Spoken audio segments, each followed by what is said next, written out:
다섯 번째, 타문화 상황 가운데서 개인과 지역, 공동체, 사회 그리고 국가 차원에서 선교의 목적에 부합하는 의미 있는 변화를 이끌어갈 수 있는 잠재적 역량을 무엇으로 증명할 수 있냐는, 당신이 증명할 수 있느냐?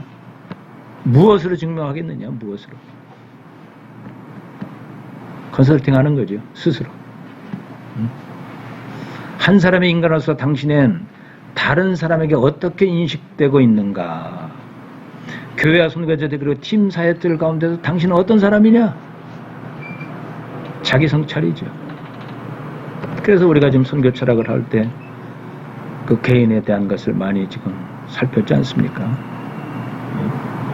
소속된 교회와 선교단체 그리고 팀 사역자들로부터 요청받는 일과 그 많은 일을 이해하고 있느냐? 최선을 다해 당신에게 주어진 책무와 규정을 준수하고 있느냐? 그것을 무엇으로 증거할 수 있느냐?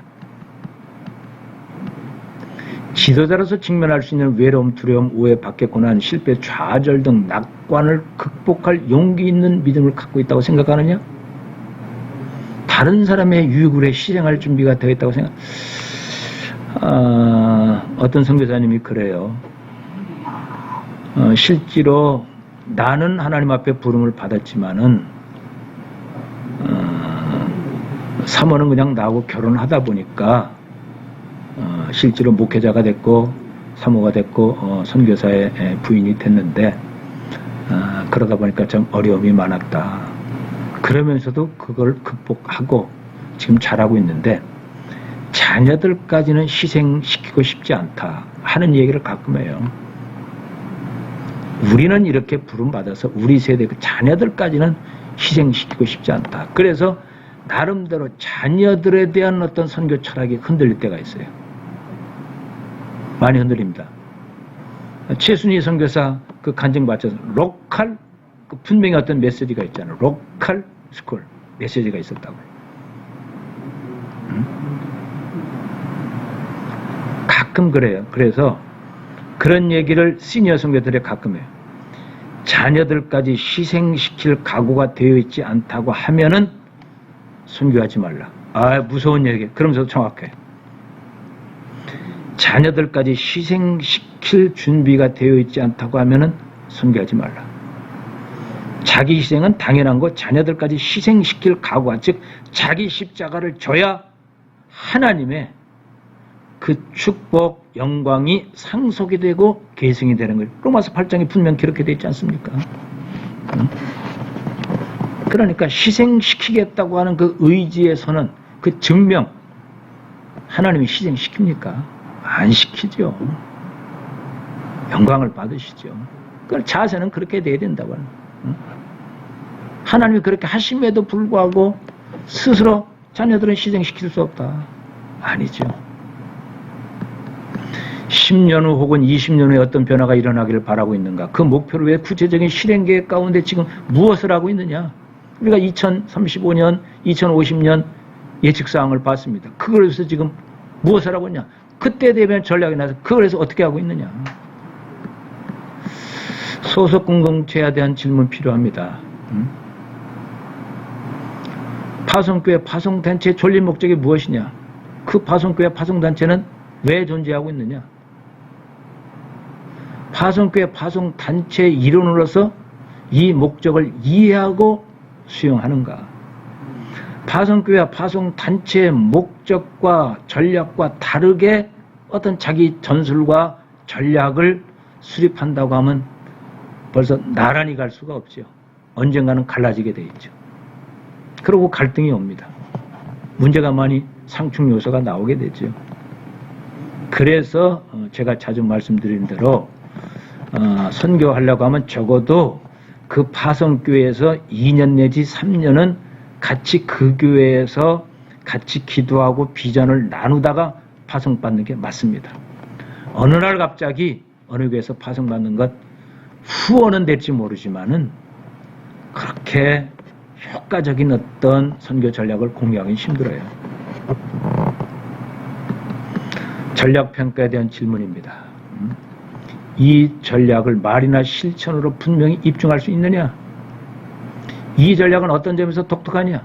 특성화됐느냐? 국제화됐느냐? 지금 국제화니까. 국제화됐느냐? 전문화됐느냐? 특성화됐느냐? 전문화, 국제화, 특성화가 중요하지 않습니까?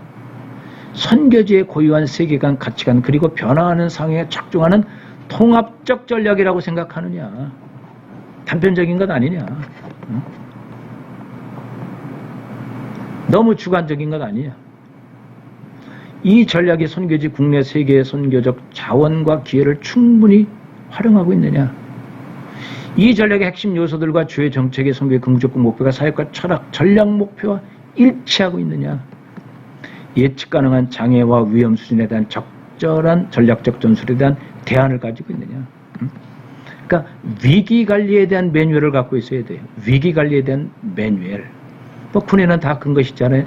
뭐 대북은 4, 대북은 2, 진돗개 셋, 진돗개 둘, 진돗개 하나. 어떤 상황이 있다고 하면 이미 위기 관리에 대한 매뉴얼이 다 있잖아요. 그래서 시트 떼고 그것을 교육 훈련을 통해서 완장을 시작해서 그러니까 무슨 상황이 있을 때 진돗개 하나 그럼 거기에 막끔 착착착착착 이렇게 진행이 되지 않습니까? 그러니까 우리가 사역하는데 분명히 어떤 위기가 있어요. 재정적인 위기라든지 현지인과 위기라든지 가정의 위기라든지 아니면 어떤 핍박에 대한 위기라든지 사탄이 주는 어떤 전략에 대한 위기라든지 어떤 그 나라의 어떤 정치로 인한 어떤 위기라든지 뭐 여러 가지 위기가 있을 수 있어요. 그런 어떤 전략 전술에 대한 어떤 위기에 대한 분명한 매뉴얼도 전략에 포함되어야 된다고 하네요. 전술에 포함되어야 된다고 하네요. 예측 가능한 어떤 위험 수준을 대안을 갖고 있어야 된다. 이 전략의 주요 관계자 이 관계자, 그러니까 뭐 선교단체도 되고 후원회도 되고 현지교회 지도자도 되고 동료 선교사 팀사역도 되고 이들의 비전과 열망을 반영하고 있느냐. 이 전략은 팀사역을 한다고 하면 모든 그 팀원들과 함께 이 전략이 반영된다는 거죠. 혼자 세운 전략을 그들에게 요구하는 것 아니냐. 이 전략이 지역사회에 공헌할 수 있느냐. 이 전략이 조직의 노력과 헌신의 작은 요소가 될 수 있느냐. 선교지역 전체 혹은 일부에서 이 전략에 대한 어떻게 반응할지 어떤 초기 지표가 존재하느냐. 반응에 대한 어떤 초기 지표가 있느냐. 21세기 글로벌 선교 환경과 전략적 질문입니다. 세계는 과연 복음화되고 있는가? 세계 복음화에 전략적 장벽들이 많죠. 제갈공명이 전략을 세울 때 얼마나 장벽이 많습니까? 한두 가지가 아니죠. 그런 장벽 틀림없이 그 장벽을 극복할 수 있는 방법이 전략이죠. 그 장벽을 극복하기 위해서는 어떤 정보가 있어야 되죠. 그 장벽을 극복하기 위해서는 자원이 있어야 되죠. 무기가 있어야 되죠. 어떤 전술이 있어야 되죠. 그러니까 우리도 지금 세계 복음화의 전략에 장애 요소가 엄청 많아요. 바울에게 또 장애 요소가 있었죠. 자기 건강의 문제라든지 자기를 끝까지 피박하는 이스라엘의 특공대라든지 얼마나 많았어요. 그 전략을 다 바울이 극복하잖아요. 예수님도 한두 가지 장벽이 있었던 건 아니잖아요. 예수님의 장벽은 이런 말할 수 없어요. 인구의 폭발적 증가, 선교사 배치 구조적 문제, 세계정치 구조적 변화, 이건 중요하죠. 배고픈 사람은 귀가 없다. 아주 간단한 얘기지만은 굉장히 귀한 교훈. 배고픈 사람은 귀가 없다. 우선 먹여야 산다. 타 종교의 성장. 지금 타 종교가 불교가 어떤 영향력을 가지고 이슬람이 어떤 영향을 가지고 힌두가 어떤 영향을 가지고 지금 어떻게 여기서 성장되고 있느냐. 이 성장을 멈출 수 있는 어떤 이 성장을 멈출 수 있는 어떤 것이 있느냐. 박해와 고난, 선교전략의 비현실성과 부재. 선교사의 사역 철학과 전략적 질문이죠. 왜 세계가 복음화되지 않고 있나? 복음화하면 금방 이루어질 수 있는 과업이냐? 복음화의 진전을 더디게 하는 요소가 무엇인가? 내가 무엇을 하였는가? 얼마나 많은 사람들이 복음을 듣게 되었는가? 나의 가장 유한한 선교 자원은 지금 어딨냐? 나의 사역은 현지 내에서 재생산될 수 있느냐? 핵심입니다. 선교는 처음부터 이양을 전제로 선교해야 된다고 그랬잖아요. 이양을 전제로 하는 선교사는 바쁩니다. 바빠요. 언제까지 제자 훈련을 완성해야 되겠다. 이 제자들이 어떻게 현지인을 다시 양육할 수 있는 어떤 리더십을 만들어야 되겠다. 어떻게 이양을 해야 되겠다 하는 구체적인 방법이 착착착착 나오기 때문에 바빠요. 시간 낭비할 시간이 없습니다. 선교적에 잘못된 것도 이제 전제를 해야 되겠죠. 자, 타문화 선교 전략의 이제 모델입니다. 지역 선정. 누구를 대상으로 사역할 것이냐? 그 지역을 복음하기 위한 최상의 거주지는 어느 곳이냐? 최상의 거주지는 어디냐? 거기에 가야죠. 내 위주가 아니에요. 내가 여기서 생활이 안전하고 자녀 교육시키기 좋고 또 외롭지 않고 많은 선교사들이 있기 때문에 여기 머무른다가 아니에요. 복음화하기 위한 최상의 거주지가 당신이 지금 가고자 하는 선교지냐. 물론 선교사 안정도 중요합니다. 최초의 2년 과정은 언어를 배우고 문화를 익히고 나름대로 어떤 안정을 유지할 수 있고 자녀들도 어떤 문화 적응이 필요한 어떤 도시권이 가능해요. 왜? 도시 언어. 그러나 언어가 완성이 됐다고 하면은 그 다음엔 진짜 복음화를 위한 최상의 거주지로 가야 됩니다. 그래서 처음 2년 동안 언어 공부하는 데에서는 언어 공부하면은 거기에 많은 것을 투자해서는 안 돼요. 뭐 처음부터 좋은 집을 거주한다든지 아니에요. 그냥 최상의 거주지로 가기 위한 하나의 그냥 관점일 뿐이죠. 관점일 뿐이에요. 그런데 그 최초의 어떤 거기가 아예 처음부터 끝까지 사역지가 되는 경우가 있어요. 그러고 이제 왔다 갔다 하는 경우가 많죠.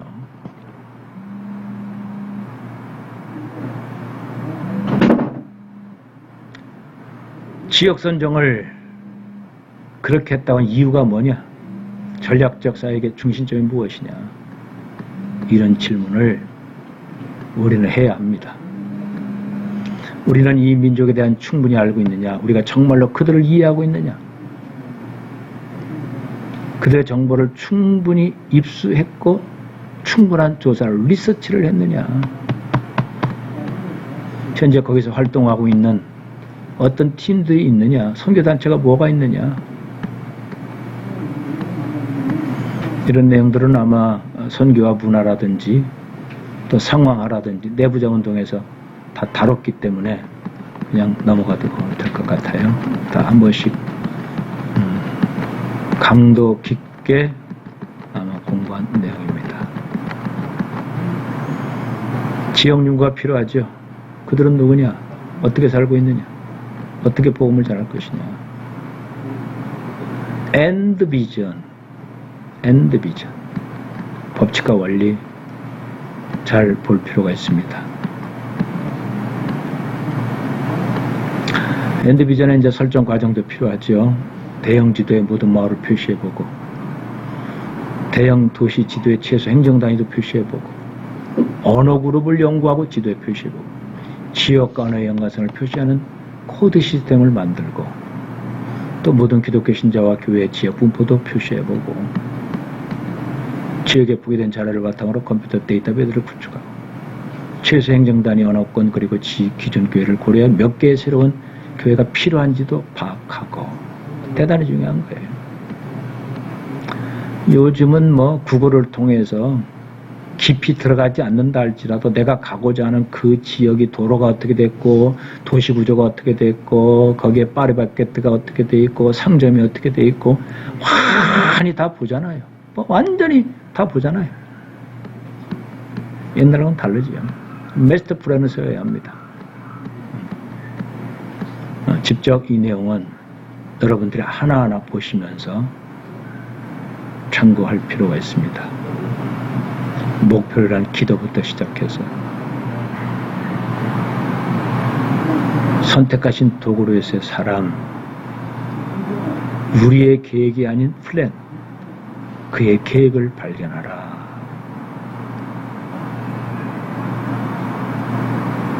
플랫폼이 중요해요. 단순한 비자 취득용 플랫폼이 아닌 사람들과 관계를 열어가는 전략적 기반이다.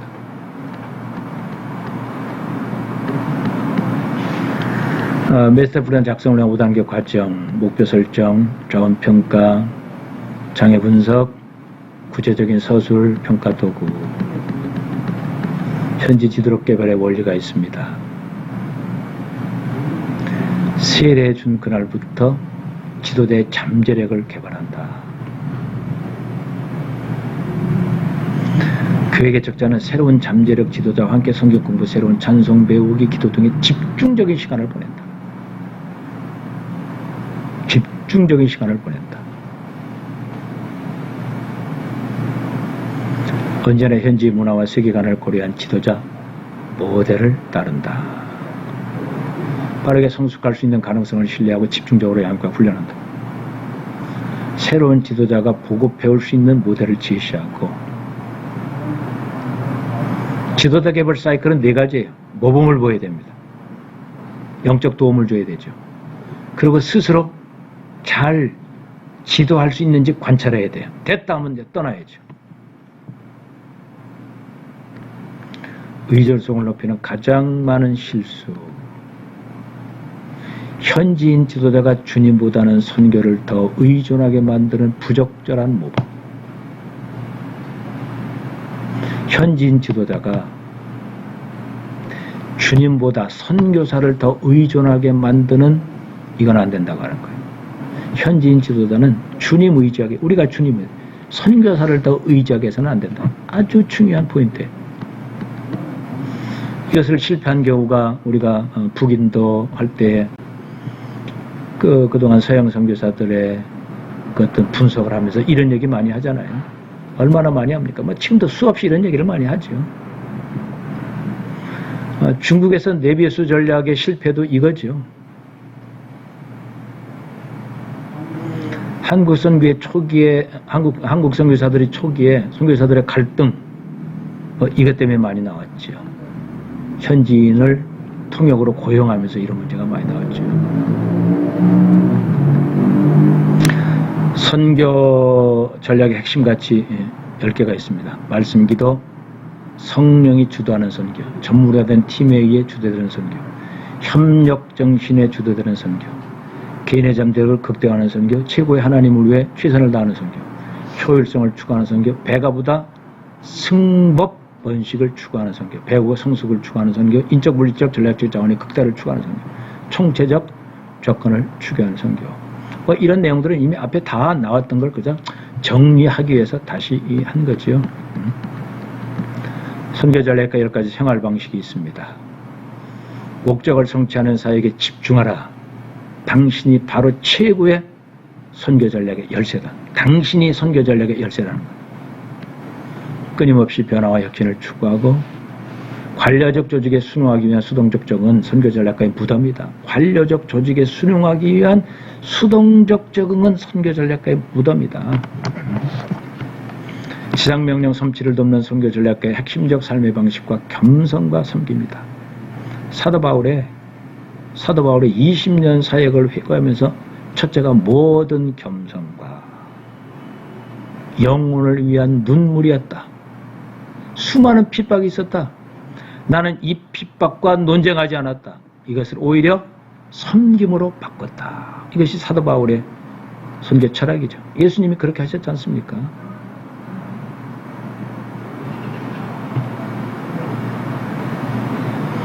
선교 전략가는 나름대로 권위가 있어야 됩니다. 또 책임을 가진 사람이 되어야 돼요.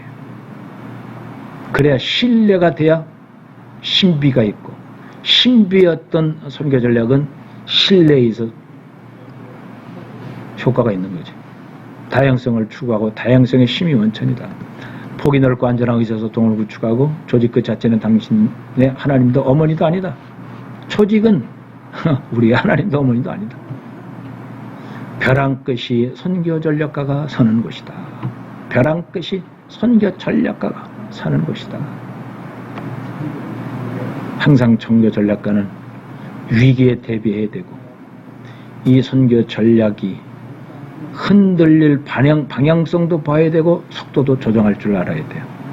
항상 긴장을 가져야 된다는 거예요.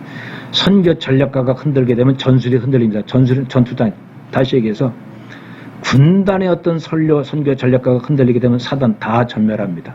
사단 전멸이라는 것은 연대 전투단 다 전멸한다. 중대, 소대, 분대 다 전멸한다고 하는 그런 것이 수없이 한국전쟁에서도 있었고, 뭐 1차 세계대전, 2차 세계대전, 뭐 몽고메리, 나폴레옹, 뭐 수없이 그런 선교 전략들이 있지 않습니까? 하나님께서 당신에게 분부하신 사역의 최종 목표를 성취하기 위해 모든 선한 노력을 기울이라. 선교 전략 역시 3자 원리예요. 선교 전략의 3자 원리입니다. 이것을 바로 지금 하라는 거예요. 바로 지금 하라. 이렇게 해서 선교 전략에 성경적 선교 전략, 그리고 선교 역사적 관점에서 해왔던 어떤 선교 전략, 그리고 실제로 선교 전략을 성경적 선교 전략, 문화적 관점, 또 역사적 관점, 이런 것을 다 종합해서 그동안 선임 선교사들이, 선교학자들이, 선교 전략자들이 이렇게 우리가 전략을 세워야 하는 어떤 FM, 이것을 우리가 지금 공부를 했습니다. 선교 준비와 실제 중에서 성경적 관점과 그 다음에 많은 학자와 신학자들과 선교학자들과 또 그동안 해왔던 많은 자료들을 총괄해서 기준을 제시를 했습니다. 그리고 이제 선교 전략 분야에 있어서 세계 선교 전략은 어떻게 진행이 됐는지, 또 전략을 세우는 어떤 원칙과 기준, 이런 걸 살펴봤습니다. 지난번에 이제 이 도표를 미리 드려야 하는데 그때 드리지 못했기 때문에 먼저 이 도표를 참고하셔서 영적인 면, 인격적인 면, 또 가정적인 면, 지식적인 면, 사회적인 면, 장기 목표, 단기 목표, 뭐 방법, 평가 계획, 이렇게 도표를 드릴 테니까 한번 그냥 쭉쭉 해보세요. 그동안 습득하셨던 내용들을 참고하셔서 프리노트식으로 이렇게 해서 완벽한 계획이 어디 있습니까? 또 우리가 또 이것을 한번 해본 적도 없기 때문에 자꾸 하면서 수정, 보완해가고 또 앞으로 남은 학습 과정을 통해서 보완해 나오면 되니까 그렇게 준비를 하시고, 지금 시간부터는 이제 한국 세계 선교 전략입니다. 한국 세계 선교 전략을 우리가 학습하기 위해서는 한국 세계 선교 협의회, 즉 한국에 있는 모든 교단과 선교 단체가 세계복음화, 한국복음화를 위해서 또 정보를 교환하고 또 선교 훈련을 같이 맥을 같이 하고 선교 정책과 행정을 같이 세우고 선교 전략을 세우는 모든 분야에 이제 상호 협력하는 사단법인이 KWMA죠. 그래서 여기는 이제 홈페이지 들어가면 아주 자료가 방대합니다. 한국세계선교회가 설립된 지 지금 30주년이 됐습니다. 그래서 30 동안 어떤 배경에서 어디에서 출발을 했고 이것이 어떤 과정과 어떤 변천 과정을 통해서 지금까지 왔다. 여기에 같이 동참하고 있는 선교단체는 어떤 선교단체고 또 교단은 어떤 교단체다. 그리고 조직은 법인이사는 어떻게 구성되어 있고 또 운영이사는 어떻게 구성되어 있고 또 본부는 어떻게 구성되어 있고 또 전략 정책위원회는 어떻게 구성되어 있다 하는 내용들이 오리엔테이션이 잘 되고 있습니다. 핵심은 2006년이 대단히 중요합니다. 2006년에 앵커이 4 한국 세계 선교 전략 회의에서 2006년을 중심으로 해서 25년 동안 한국 선교가 어떻게 해왔느냐는 걸 분석을 했어요. 그리고 2006년을 중심으로 해서 앞으로 25년, 그러니까 2030년이 되죠. 2030년 동안 우리가 어떻게 한국 선교가 할 것이냐 하는 큰 전략을 세웁니다. 전략을 세워서 5년 단위로 1차년도는 2차, 2차년도, 3차, 4차, 쭉 이렇게 5년 단위 이렇게 하고 그 분야에서는 뭐 동원이라든지 훈련이라든지 그다음에 이론이라든지 뭐 여러 가지 또 분과로 나눠요. 그 나눈 분과가 각 5년 단위로 어떤 목표를 가지고 어떻게 할 것이냐 하는 타겟 2030이라고 하는 전략 계획을 수립해서 그것을 보고 그대로 진행되고 있는 거예요.